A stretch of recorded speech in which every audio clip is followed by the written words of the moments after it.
dore njyewe n'abantu iteka yambaye turabo kubera Abisirayeli ibimenyetso n'ibitangaza bituruka ku Iteka Nyiringabo utuye ku musozi wera Siyoni.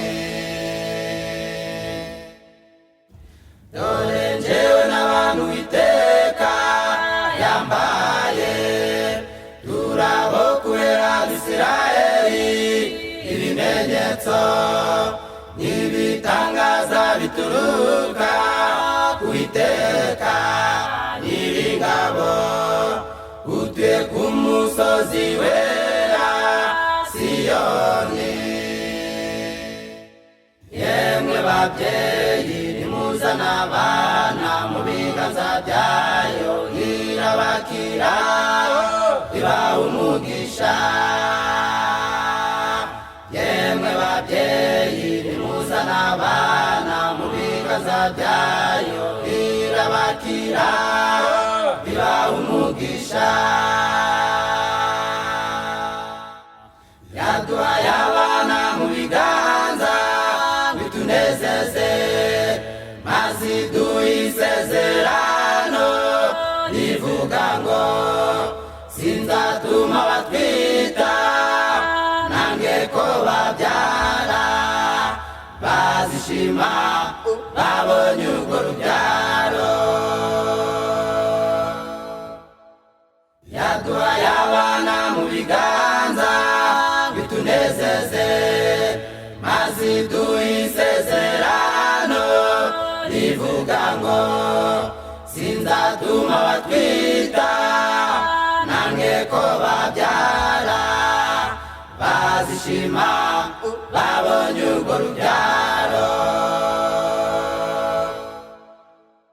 Yemwe babyeyi nimuzana abana mu biganza byayo irabakira ibaha umugisha.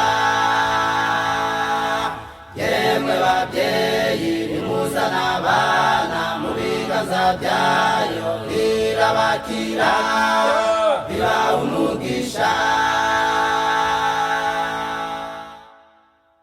Namwe yemwe babyeyi muje mwishima munezerwe mubonye abana bazengurutse ameza ng'uduti twaherayo ntukirambike inzu yawe dore uwo niwe munezero. Namwe yemwe babyeyi muje mwishima munezerwe mubonye abana bazengurutse ameza ng'uduti twaherayo ntukirambike inzu yawe dore uwo niwe munezero. Kubona abana umugisha Yesu yarabivuze ati mureke abana bansange abameze batyo ubwami bwo mu ijuru n'ubwabo. kubona abana umugisha Yesu yarabivuze ati mureke abana bansange abameze batyo ubwami bwo mu ijuru n'ubwabo.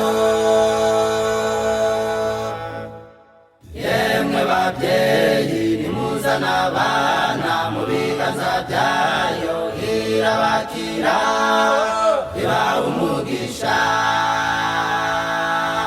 Yemwe babyeyi nimuzana abana mu biganza byayo irabakira